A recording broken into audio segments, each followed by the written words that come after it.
You're listening to DraftKings Network.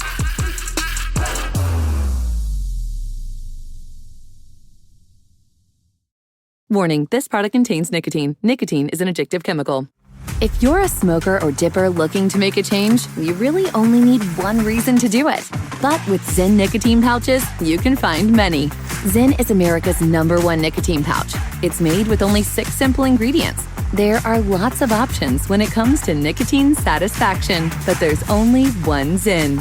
Learn more about Zyn and find your reason to make a change by registering online at Zyn.com. Now's a good time to remember where the story of tequila started. In 1795, the first tequila distillery was opened by the Cuervo family. And 229 years later, Cuervo is still going strong. Family owned from the start, same family, same land. Now's a good time to enjoy Cuervo, the tequila that invented tequila. Go to Cuervo.com to shop tequila or visit a store near you. Cuervo, now's a good time. Trademarks owned by Becle, SAB The CV. Copyright 2024. Proximo. Jersey City, New Jersey. Please drink responsibly.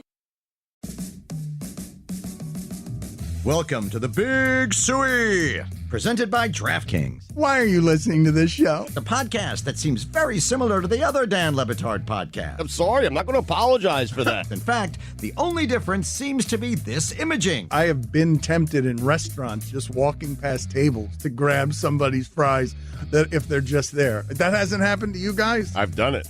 And now, here's the marching man to nowhere, Fat Face, and the habitual liar. This episode of the Dan Le Batard Show with Stugotz is presented by Smirnoff. We do game days. Please drink responsibly. The Smirnoff Company, New York, New York. I've got a lot of basketball stuff that I want to get to with Izzy and Amin, but I don't want to leave a lot of meat on the bone from the last segment because Jessica told us, and again, some of the best show happening when we're not on the air, where Jessica's saying, yes, you got to go dry the hands off on the pants. The side of the pants is the way to go. And Izzy's saying, just air dry them. Just air dry your hands entirely where you're spilling droplets all over clean droplets. The mirror. I don't know the right way to go on all of this. That's what I thought the hand towels not embroidered, the smaller towels were for on the hands. Izzy, if you're out here shaking your hands like a Polaroid picture, better grab some paper towels and some Windex because I don't want all those water stains all over my mirror. Provide a hand towel, sir. I did. It's decorative.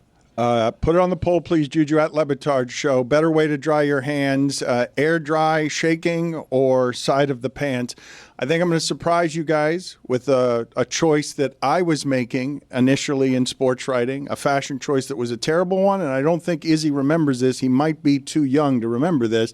But early days of sports writing, I was not only wearing suspenders. No. I was wearing a pocket watch. No. That had the chain going from the belt loop to the pocket. Dan yeah. Levitt. What era was this? Yeah. Okay, Mr. Monopoly. No. Settle down, back row. Let me tell you guys this, because my older brother was of this era. Did you also have a vest?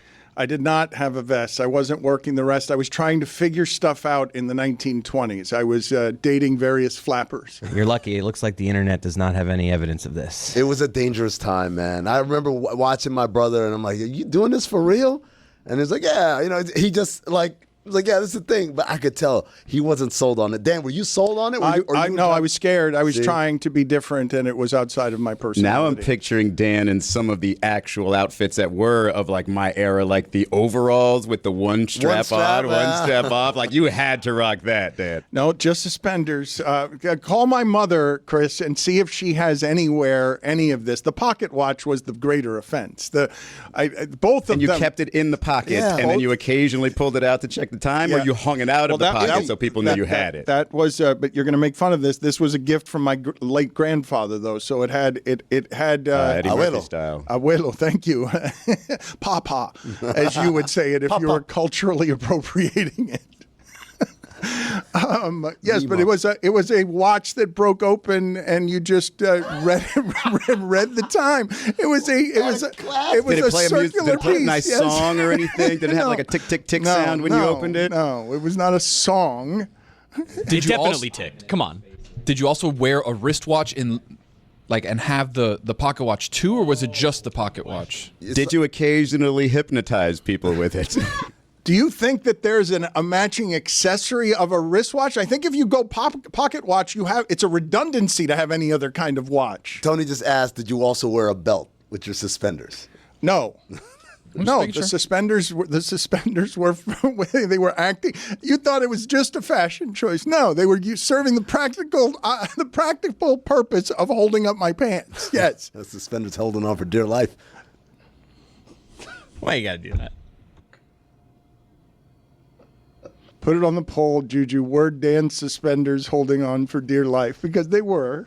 I wasn't buying the right size. No. I had weight fluctuations. Was it digging into your shoulders? I mean, it was tight. It was like doing resistance bands.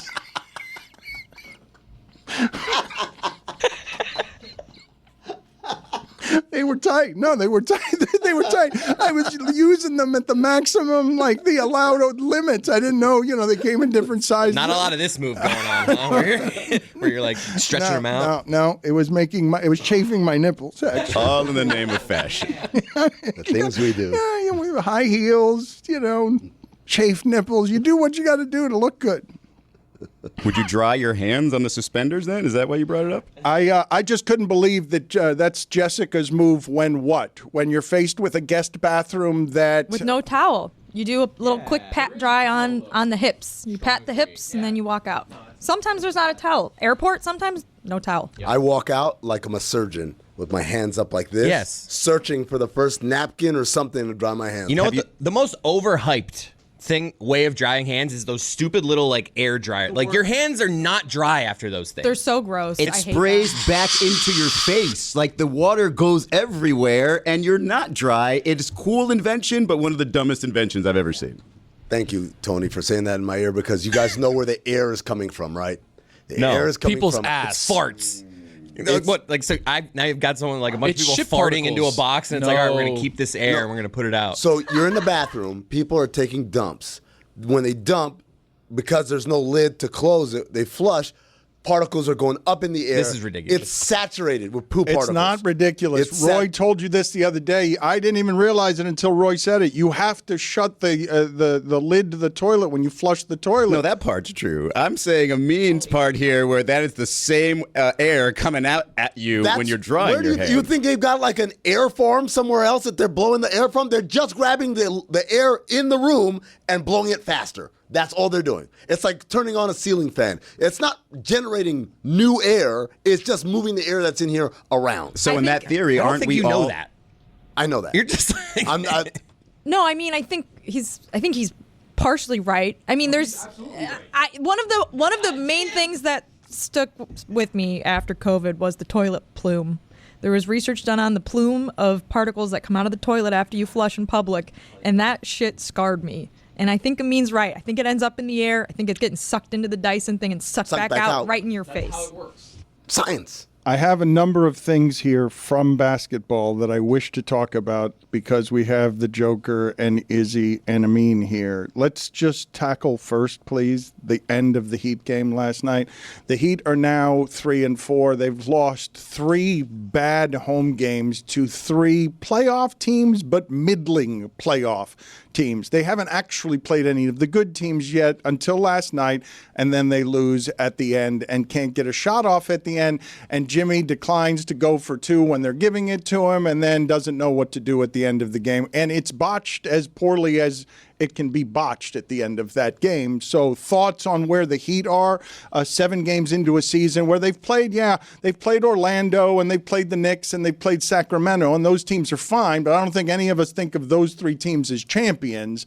And 3-4 when you've lost your home games against teams that are just okay and lost all of your home games, not a great start to this trip on the West Coast. Yeah, I mean, this one was in Phoenix, and at the end there with Jimmy Butler, he needed a 3, so you're not supposed to take a 2 there. Didn't have any timeouts left. Their last couple losses have been frustrating against the Kings after having a lead in the second half, and in this one after playing a pretty decent third quarter after just being terrible throughout the third quarters coming in. They are figuring things out. Like you saw even last night, they played both rookies, Pelle Larsson and Kalel Ware, and they both had a couple of moments, but it's clearly not the rotation Spo was looking for. It's clearly not, if you look at the sort of styles they played from game one to now, they're still making adjustments there. I think in an odd way, it's encouraging for this group to be close with these teams. I mean, look at Phoenix. I think they have one loss so far. So I don't think necessarily it's anything wrong with the group. I just think it's one of those things where if you just stare at Jimmy Butler and Bam Adebayo and look at their performances, you don't think, hey, those two are going to carry me to a championship. Heat's last 3 losses, up 13 in the third quarter versus the Knicks, up 15 in the third quarter versus Sacramento, up 15 in the third quarter versus Phoenix. Those leads don't mean anything in today's NBA. Those are totally irrelevant leads at this point in the NBA. They mean something specific to the Heat. And it's something I've been talking about the whole time, which is this team is offensively starved. What they're able to do offensively is nothing short of a miracle, of excellent execution, of great coaching. But at the end of the day, there is a stint in every single Heat game where it's like, can't score anymore. Because all the pretty offense can't get you a bucket when you really need it. And that's why I keep saying they need somebody in there who's just a walking bucket. I thought that was Terry Rozier. I thought that's what that was. Well, that's the part that's interesting is the starting lineup has been pretty horrendous together. Well, that's what's happening in the third quarters. Yeah, and that's why last night, actually, they took the lead in the third quarter. That was the difference between last night's game and the other two games when you look at those leads, is the leads in the previous two were big leads that they had at the half and then proceeded to blow early in the third quarter and get blown out in the third. Last night, they made the adjustment, actually, of taking Niko Jovic out of that lineup, starting Haywood Highsmith, and they played great to start the second half. They played really good defense. It led to offense, all the things that they talk about. To me, the interesting question for Spo moving forward is what do you do not only to sort of solve some of the offensive woes of that group, but also what do you do to inject some offense off the bench? Because primarily right now, the main lineup where it's, hey, one starter with a whole bunch of guys off the bench has been Jimmy Butler plus a whole bunch of guys off the bench. I wonder if the difference may be, does Terry Rozier potentially come out of that starting lineup and become the guy of, hey, go be a looter and a riot against the other team's bench. Go get yours then, because right now, as the fourth option, they're essentially, we talk about there's only one ball to go around with some of these superstar teams that have 3 superstars offensively. This right now is a team where the starting lineup, it's only one ball to go around with 4 above average offensive players, and they're just trying to figure out the best shot every possession. They should be more than one ball. But to Amin's point here, when you're talking about sort of an overwhelming offensive presence, the Heat don't have one, right? So far, it feels like Tyler Hero has to be the guy. If he's good through the first 3 quarters, hey, that's got to be the guy late in the fourth. And nobody's going to feel good about that. Nobody's going to feel great about that in a close game. The idea with this team is, hey, we've got so much variety on offense. It could be anybody at any given time. We could get hot for a game and boom, we're up by 20 in the fourth quarter. We don't have to worry about that. But when it comes to that, Jimmy Butler does not look overwhelming offensively. Bam Adebayo does not. Tyler Hero does not. And certainly Terry Rozier does not yet. What's interesting about what you say there, Izzy, is Tyler has been as good to start this season as any season in his career. He's been efficient. He's shooting 45% from 3. He's been making all of the right reads offensively. And what has been interesting is here at the end of these last couple of games, in those final possessions where you need a bucket, or where in the final couple of minutes you need someone to initiate your offense, the ball has not been in his hands. I mean, it's been in Jimmy Butler's hands. We know what the ceiling is on all of these players, okay? Bam has not been good this early this season, so you can tell me all you want about Tyler Hero, but if Bam's going to give me one game in the first 7 where he looks like anything that he's been his career averages, he's giving you one game. Tyler Hero's not going to compensate for that. So let me ask you about what is happening with the Miami Heat when I tell you, because they can sit here and say all they want, figuring it out. They've lost to all the playoff teams they've played, and they haven't beaten anybody good since early last year. Like they don't have a victory where you're like, oh, I see what this team could be. It's all precipitous decline.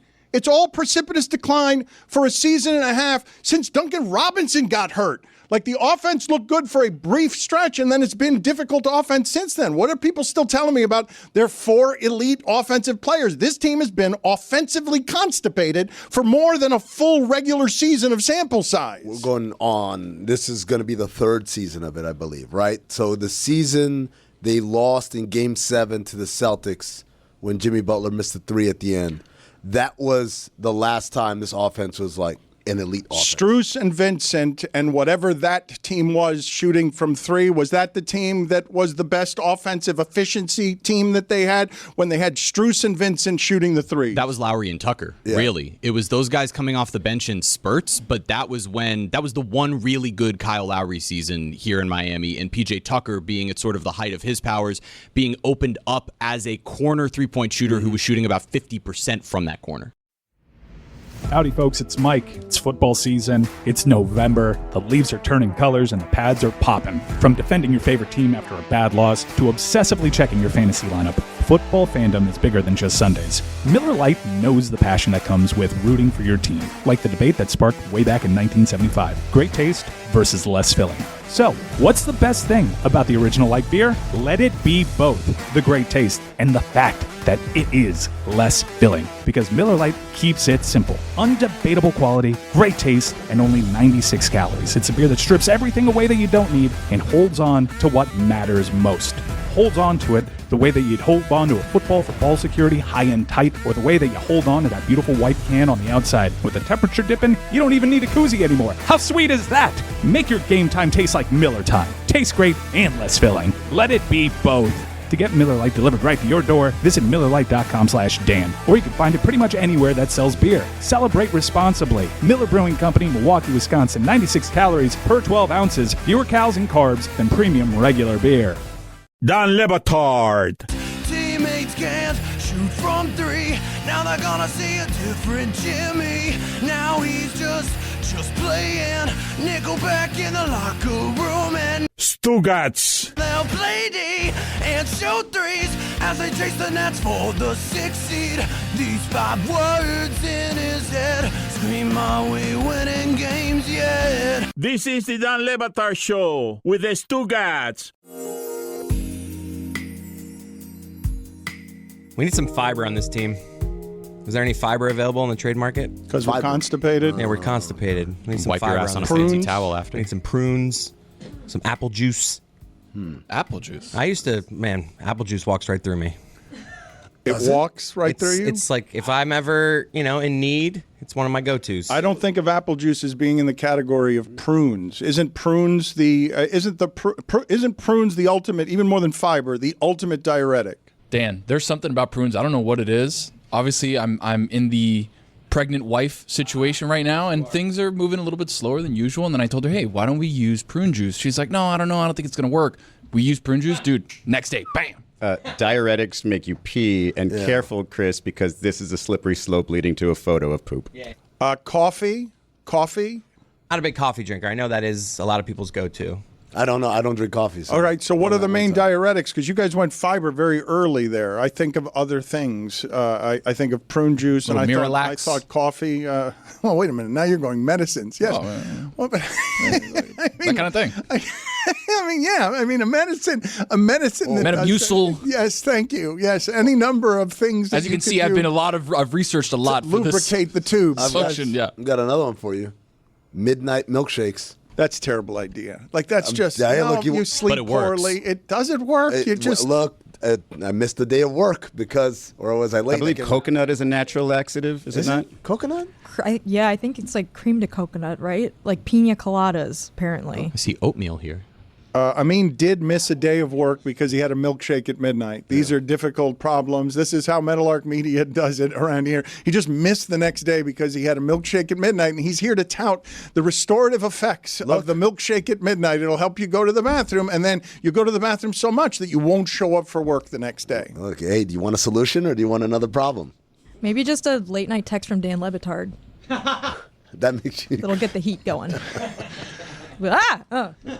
From last night's basketball games, you enjoyed what the most? Because it brought me a blessed serenity to see somebody beat the Celtics. It seems like it's been a while. Oh, Dan, it's not that they just beat them. It's they kind of humbled them. It looked like, yesterday on Oddball to preview the game, we did this little exercise where we're whispering advice into people's ears, right? And so I whispered to Steph Curry's image. I said, this is what you got to do. You got to go out there and you have to remind these people, I own you. You are all my children. And lo and behold, he did it, and he didn't do it in the usual Steph Curry way of, an amazing shooting display. He did it moving the ball. He was so good passing. They were operating. I was very optimistic on what Golden State was going to be going into this year because I thought, look. Well, you never stopped believing in them last year. No. You always expected championship pedigree to do something in the playoffs and become what they've become through 8 games this season. There's a difference between I'm not counting them out, which is kind of like, look, man, I've seen these guys do crazy things, and what they were going into this year, what they did in this offseason. I was incredibly optimistic. I said, look, man, yes, Golden State has been a dynasty on Steph Curry and Klay Thompson and Kevin Durant and Draymond Green and those guys. But there's another part of this where it's like their role players, their supporting cast was always top notch. It's always these high IQ guys that were really good players in another life, but they came here to be high IQ role players. Iguodala, Sean Livingston, Leandro Barbosa, Andrew Bogut, David West. Like all of these dudes were just super tough, super smart, knew how to play. And I thought that was so underrated about what they did is that people thought, it's just Durant and Curry and just give them any 3 guys, whatever. Like, no. It's not just any 3 guys. When they won the championship, they had a little bit of that with Bielitsa, with Peyton, with Otto Porter, guys that knew how to play, right? And then they said, no, we're going to go with the young guys. That's what happened the last couple of years. This year, they went back and they got some guys who know how to play. Buddy Hield, DeAnthony Melton, Kyle Anderson, who last night, all of a sudden now he's a 3-point shooter. What the hell? He hit 3 threes in a row at one point. So when you bring that kind of supporting cast to the table, now you see, Steph doesn't have to be Superman. He can just get in where he fit in. I mean, Steve Kerr played 11 guys in the first quarter, I believe, and that's without being fully healthy. Brandon Pajemski wasn't there. Mm-hmm. Was that a troll job because Jason Tatum was the 11th man on the USA team and he could have played? Is that a troll? Is that a troll? Is that an overt troll, or is that just an Izzy theory? I want this. I want a new segment, Izzy's conspiracy theories, or do you know this to be so? Are you volunteering this? You've blown Amin's mind. Amin was watching. Do you know how rare it is for the arrogance of Amin to be like, I was watching that game and I didn't notice something that other people noticed. Never did that math. Is obviously Boston not at full strength, no Jaylen Brown, no Porzingis. Do you see this as kind of like Golden State almost like evolving into a different offense? It's not different because it's the same offense. It's just there are new options available because the offense itself is when they run action, there's like 5 different things that could happen out of any of it, and that's what makes it hard to guard. It's the example I always give is like the Draymond split cut where Klay screens for Steph, and how do you guard that? Because normally, stick with the shooter. Wait a second, they're both shooters. So by the time you figured out, okay, this is what I do. You top block on this side. You come on the underside. Big man, you come up and show and help in any which way. What ends up happening is Draymond Green realizes, I have the ball and nobody's guarding me, and he just turns around and lays it up. And that's the to me, in a nutshell, that's the Warriors offense. It's like, you're going to be so confused, spinning your head, trying to stop every single opportunity that the most obvious thing, guard the ball, is going to elude you. When you look at all these players and their ability to score and move without the ball and screen and do all those things, that's kind of what the essence comes down to, is that, Steph doesn't have to be the focal point in terms of taking this shot. There's going to be so much attention that everyone else is going to be as open as they've ever been in their life. In terms of projects we got going on around here, Amin El-Hassan and Charlotte Wilder are doing a wonderful job covering all of your basketball needs, no matter how eccentric they might be. Oddball every day of the week except one. You can guess which one it's not. Jessica has been doing great stuff with Lucy on Gen CFB. You will hear some of that later in the show. And Billy and Stugotz have taken off for Arizona. They are in Arizona. They have landed. They are ready ready to get God Bless Football percolating and echoing. Amin is as far away from them geographically as you can be while having a home in Arizona. Crisscross. So if you want to spend time with Stugotz and Billy, let's give people the information here on what it is that they could do Sunday. Kickoff is at 2:25 local time. That's confusing to me. I don't know what to do with that. I see a local time 2:25. I'm like, no football game has ever started. You got me used to London. I mean, but 2:25 is not a starting time for a football game that I know of, but evidently it is. It's 1 to 6 what they're doing. That's the most important thing. I know, but it says kickoff 2:25. It's an odd detail. This is what I always say. I don't think we need to tell people what time kickoff is. They're football fans. They know. Understood, but I've never seen 2:25 as a time. I've seen 4:25, and I understand what's happening there. 4:25, 4:27 is a time, but it's a 2:25 isn't a time for anything. You go into a restaurant at 2:25 and it's empty. I don't know what 2:25 is. And let's remind people, Sunday service is presented by Smirnoff. You can join them, like Dan said, at the DraftKings Sportsbook and TPC Scottsdale. Jets Cardinals kickoff once again at 2:25. Streaming live on DLS YouTube. You must be 21 or older to go. Man, you really petered out there. Izzy, I'm put gonna it play on the that back poll later. I at think that was Batard fine. Show. I get a bad rap We were around all here. just staring at you, and you were leaking confidence. That's not leaking confidence. That's like I'm delivering that like at 21 or older. Like that's not petering out. That's really? like that was you. That's craftsmanship. You think you were nailing the That's what I'm saying. You think you were Simone Biles streaming there. live on DLS YouTube, and you must be 21 or older. You thought that is I not think we should petering play out. it back in the next segment, and We we will. should all vote on it. All right, we will listen to it. Put it on the poll, though, Juju, at Batard Show. Is 2:25 p.m. time for anything? Because I think we Time really, for bed. I think we found a hole in the universe. Nobody does anything at 2:25 on any day. There's no appointed thing at 2:25 in the history of time, except for NFL football in Arizona. That's all we've got.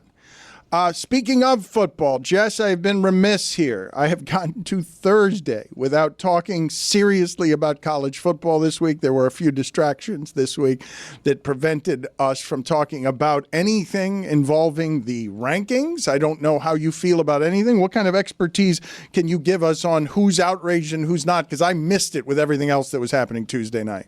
I think generally the consensus is that it's only the first ranking, so don't get too outraged yet. Lucy and I will break down some of the Indiana, Penn State, BYU reactions on Gen CFB, which will be a little bit later in the show.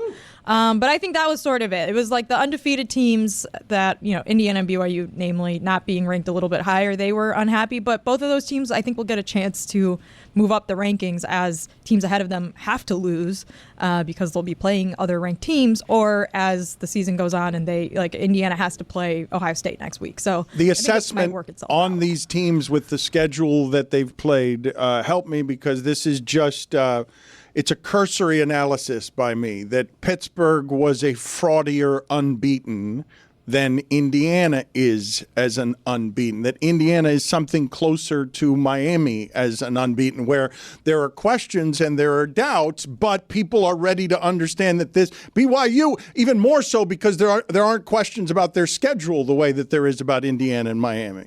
Well, yeah. So BYU has ranked wins over SMU and Kansas State versus Indiana, who doesn't have one of those wins yet, but they've been winning all their games by mostly double digits. So I think that it's an interesting question of if the committee values the close wins over ranked teams more so than blowing out a lot of teams on your schedule.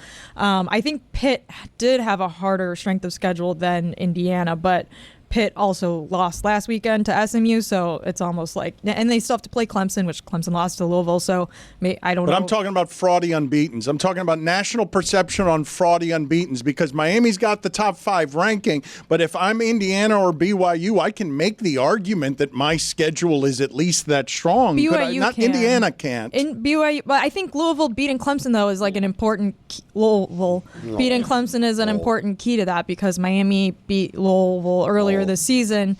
But also, if it comes down to an ACC championship game, they're going to have a win over probably a highly ranked SMU team if SMU continues to win out. So, yeah, again, it's I understand why the committee puts out rankings this early in the season, because I think it's good to see like the sort of pattern making and like the thought process behind it, so that when the day the season ends, we don't just say like, wait, why is Tennessee in the top 5? This but makes imagine no sense. if we did. This is what I loved about the final when it was the semifinals. Is just let's announce on the last day. Now imagine nobody has any idea, No, they've and done there are this 12 teams, they've and they done wait this- till the last day. They've been doing this for as long as there's been a 14 playoff. The ranking show. Yeah, back no, to- and I've always said, what if we just got rid of all of them until the last week, and then wow, everybody Yeah. finds out all at once, and there is no tease. I mean, the whole thing exists for television ratings, right? Like sports in general. Like we all. What do you mean? It's a great television product, so they're able to make a show every Tuesday where they're like, watch the show about the show that we're gonna have later this year, about the show that is the football game. So like, yeah, but I also think that it is sort of like helpful for fans to know what the thought process is going back to the first week of November, even though none of this might matter in 4 weeks. Like, and in fact, most of it probably won't matter because Alabama and LSU, they play each other this weekend. Indiana plays Michigan this weekend. Like, there's going to be changes immediately. Stugotz here for my friends over at Simply Safe. The holiday season is right around the corner. That means you're away more, and burglars know it. That means you need to protect your home. Right now, Simply Safe is giving exclusive early access to its Black Friday sale to Batard Show listeners. Simply Safe is the home security I trust to keep my home and family safe. Simply Safe is a new way to protect your home that stops intruders before they break into your home. Old school systems only take action once someone is already inside your home. That's too late. Simply Safe's Active Guard outdoor protection changes the game by preventing crime before it even happens. If someone's lurking around or acting suspiciously, those agents see them in real time, talk to them directly, set off your spotlight, and even call the police before they've had a chance to break in. Simply Safe is offering my listeners exclusive early access to their Black Friday sale. This week only, you can take 60% off any new system with a select professional monitoring plan. This is their best offer of the year. Head to simplysafe.com/DLB to claim your discount and make sure your home is safe this holiday season. Don't wait. This offer won't last long. Keep your home, your family, and your peace of mind protected with Simply Safe. There's no safe like Simply Safe. Folks, the NBA is finally back. A new season means new ways to get in on the action at DraftKings Sportsbook, an official sports betting partner of the NBA. Who's draining threes from beyond the arc? Who's crashing the boards? Who's grabbing rebounds? Get behind your favorite players and the prop bets you can make on DraftKings, the home of NBA player props. New DraftKings customers bet $5 to get $200 in bonus bets instantly. Every point counts with DraftKings Sportsbook. Download the DraftKings Sportsbook app and use code DAN. That's code DAN for new customers to get $200 in bonus bets when you bet just $5. My mouth is salivating at that deal. Only on DraftKings. The crown is yours. Gambling problem? Call 1-800-GAMBLER. In New York, call 877-8-HOPE-NY or text HOPE-NY 467-369. In Connecticut, help is available for problem gambling. Call 888-789-7777 or visit ccpg.org. Please play responsibly. On behalf of Boot Hill Casino and Resort in Kansas, 21 and over. Age and eligibility varies by jurisdiction. Void in Ontario. Bonus bets expire 168 hours after issuance. For additional terms and responsible gaming resources, see dkng.co/bball. Don Le Batard. I got a Slater scoop. Stugotz. He f***ed us. This is the Don Le Batard Show with the Stugotz. The thing that I would like to know as an assessment, though, is someone who has only seen little bits of Indiana games when they are unbeaten, and I keep seeing 50 points next to their name. I'm not used to. Michael Penix introduced me to the idea of Indiana can be good at football, can be good at offense. I had no experience with that in my lifetime. Indiana's game logs, when you look at them, what are their close games? Because there's one thing that Miami is doing while barely beating Virginia Tech, while barely beating California. I don't think there's a barely beating in Indiana's schedule, but I haven't checked the game logs. It's just every time I look up, they've got 50 and someone's not close to that. Yeah, I think their closest game was against Washington when their quarterback was out with an injury. So yeah, like they've been kicking ass. I think this is also the product of the preseason rankings having a strong influence on how people view teams, especially even late in the season where you would expect like preseason rankings by, week 5, who cares? But no, I think like if Indiana comes into the season ranked top 15, they're undefeated and they're going to be a lot higher than they are now. That's silly, though, but again, isn't it? It is very silly. I think that it's also really hard to, like, preseason rankings are, hard to do, especially with a team like Indiana that has a first-year head coach that brought 14 transfers from his last school with him and a transfer quarterback from a MAC team who was like good, especially a couple years ago, but like we're not sure if he's going to be awesome at Indiana. And so, like, how do you evaluate that in the offseason? It's really, really hard to do that. And also, obviously, like, as we've always talked about, there is a sort of, like, name brand recognition that goes into ranking college football because you know which schools and which programs spend the most money on their teams. And so you sort of give, like, deference to them, whether or not you should. That happens with the rankings. All the more reason to wait for all rankings until the last week of the season. But wouldn't that, if you're Indiana or if you're trying to figure out who the fake fraud or who the frauds are, Dan, wouldn't it be more leaning toward Indiana because it seems system is what they're relying on, not player, versus Miami, who seems to be relying more on player? I want to go all in on Indiana just because they feel a little bit to me like Central Florida a few years ago, where everyone's like, how can they possibly be any good? But they keep showing you every week that they're good, and they might then stumble into, being better than everybody because they've beaten everyone they've played this year by at least 2 touchdowns. You knew Indiana was going to be good when Kurt Cignetti was like, I win, Google me. The vibes were through the roof at that point. I was like, hey, there's something there. Bloomington, right? Indiana? Yeah, Bloomington. There's something there? It's a very nice college town, very pretty. Priya went there. Sure. I almost went there. Priya. I think the frustration, though, Dan, is that, like, can Indiana afford to lose to Ohio State? Like, I will find out, like, Penn State probably can, and that is frustrating if you look at their schedule comparison. Penn State has played a lot closer games with competition that they should be blowing out, which Indiana has done. So I think that's sort of what Indiana fans are more frustrated in. Isn't it weird? You mentioned UCF, but usually when we have this kind of school that's an outsider to the party that's doing well, they usually play in a crappy conference, and that's why, right? But Indiana plays in the Big Ten. So they're playing not the same schedule, but a similar schedule to all the other blue bloods in the Big Ten.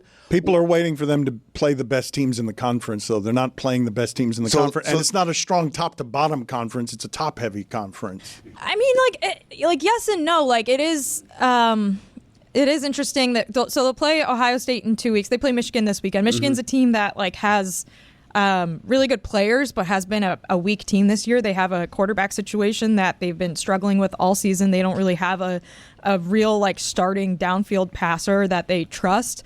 So they've been doing weird things with the quarterback position. They've got a lot of players on their defense out. Their defense is still really good. So even though Indiana is like a 14.5-point favorite, I think the margin of victory, if they do beat Michigan, will matter. But if you say, like, yeah, they haven't played anyone yet, well, Penn State didn't really play anyone until last weekend either.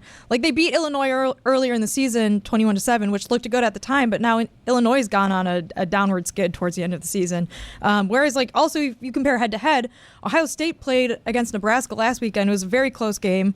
Indiana blew them out, like 56-7, I think the final score was. So there is, like, some comparisons. I'd love Indiana to surprise everybody. The transitive property doesn't work in college football because there's, like, schemes matter and sure. If Indiana undresses Michigan, no matter how bad they are this year, people will start paying more attention to whatever this is, that we maybe got it wrong all season since before the season on Indiana because we're just not used to Indiana being Isn't any that good. 14.5-point spread pretty telling also?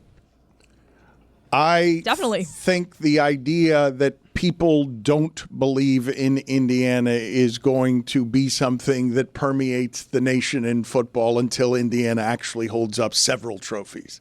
I don't think people will believe that Indiana is a national elite at football until several championships after they've won the championship. That's why when you bring up UCF, to me, when I watch this season, Miami is closer to that 2017 UCF team than Indiana is. We're talking about basically 2017 UCF with a good PR agent because they are absolutely. Is that Mike? I'm not going to say it. Well, I think Miami, Miami, at this point in the season, like the 3-loss Louisville team is now ranked. Maybe they will lose a couple games and be unranked when the season ends, but let my boy cook here. He's sure, ripping Miami. I get what you're saying. They have a couple of good wins against okay teams in a conference that is clearly not the SEC or the Big Ten. As we look at the state of college football, you see a team going undefeated in a mediocre conference with a great quarterback, an incredible offense, a defense that gives up so many points that you're in every single game in the fourth quarter, but you're undefeated. A win's a win. And to me, I will cape up for this Miami team to be in the top 4 of those rankings because they deserve it. Because, guys, winning every single game, no matter how bad your conference is very difficult. You can disparage it all you want. I don't even care to argue Not disparagement. about whether or not the University of Miami is actually excellent. You cannot argue with me that they're uninteresting. Like, you will not be able to argue that it's an uninteresting team. It's a fun team, and I figure that Amin's in town only because the highlight of his football existence, I believe, was as a Georgia Tech alum last year, showing up and ruining Miami's season because they couldn't beat your beloved Yellow Jackets. The highlight of my football existence post-college, right? Like, when I was in college, Calvin Johnson was there when you were in college? No, I was Joe Hamilton and And Des White. Yeah, that's my era back then. But we were top 5 in the nation. We lost a close game to Florida State at Tallahassee, where Peter Warwick was just incredible. Like, it was a time. That was definitely the heyday. But this weekend, I was supposed to go to home. It's homecoming at Georgia Tech. I was gonna. Miami can lose that one, man. Dude, Miami can lose that. Can lose it. Where's my camera? I'm guaranteeing it. No. Yeah. No. Yes. No. Yes. It's not going to happen. Guys. Got the shorts on, too. Jessica's on record as saying Miami's going undefeated. That schedule is too easy. No. Well, guess what? It gets a little harder on Saturday. Not that much harder because Georgia Tech's 5-4 and not that good. Doesn't matter. We weren't that good last year either. That's your best argument. Yeah, but Cam Ward didn't play for them last year. Then he's in for a rude awakening. Okay. Regardless. Wow. Yes. A rude awakening. Ooh, a rude awakening has been officially declared. There it is. The face of rude awakening. If he has a milkshake at midnight, be careful in the morning. Rude awakening. Has the show figured out where heyday has come from? What is that? What is the heyday? Is there a day when horses get hay? Is it hay? Is it horse related? Horse feeding time? It's not spelled Hay. What is a heyday then? I don't know, but it's the critic doesn't have the solution. He only has the mockery. The critic doesn't have the answer. He just knows my answer is wrong. I'm throwing a guess into the wind. You know what? I'm going to go with, I should yes and this. Yes. That's exactly it. The horses created the term. It's like, hey guys, you know what today is? What? It's heyday! Oh! The horses again, and like, they're like dancing. I'm picturing a horse like doing like in the Olympics, on the way they're trotting and stuff. Mike, guess what day it is? It's heyday. All right, let's go. We're getting to this. You guys want to hear before we get to the heyday? You want to hear whether or not Chris Cody was indeed petering out while he was trying to read? You peter in because that's what I did here. Right. I'm like Ryan Seacrest in this clip. All right, you think this is you perfect broadcasting? Kickoff once again at 2:25, streaming live on DLS YouTube. You must be 21 or older to go. That is Nailed it, like dude. That is like a floor routine that is just Bit of a shake. I heard a little shake at the end. 21 or older to go. Like, it's just, that is just perfect. Howdy, folks. It's Mike. It's football season. It's November. The leaves are turning colors and the pads are popping. From defending your favorite team after a bad loss to obsessively checking your fantasy lineup, football fandom is bigger than just Sundays. Miller Lite knows the passion that comes with rooting for your team, like the debate that sparked way back in 1975. Great taste versus less filling. So, what's the best thing about the original light beer? Let it be both the great taste and the fact that it is less filling. Because Miller Lite keeps it simple. Undebatable quality, great taste, and only 96 calories. It's a beer that strips everything away that you don't need and holds on to what matters most. Holds on to it the way that you'd hold on to a football for ball security high and tight, or the way that you hold on to that beautiful white can on the outside. With the temperature dipping, you don't even need a koozie anymore. How sweet is that? Make your game time taste like Miller time. Tastes great and less filling. Let it be both. To get Miller Lite delivered right to your door, visit MillerLite.com/Dan. Or you can find it pretty much anywhere that sells beer. Celebrate responsibly. Miller Brewing Company, Milwaukee, Wisconsin. 96 calories per 12 ounces. Fewer calories and carbs than premium regular beer. Now's a good time to remember where the story of tequila started. In 1795, the first tequila distillery was opened by the Cuervo family. And 229 years later, Cuervo is still going strong. Family owned from the start. Same family, same land. Now's a good time to enjoy Cuervo, the tequila that invented tequila. Go to Cuervo.com to shop tequila or visit a store near you. Cuervo, now's a good time. Trademarks owned by Becle, SAB de CV, copyright 2024, Próximo. Jersey City, New Jersey, please drink responsibly.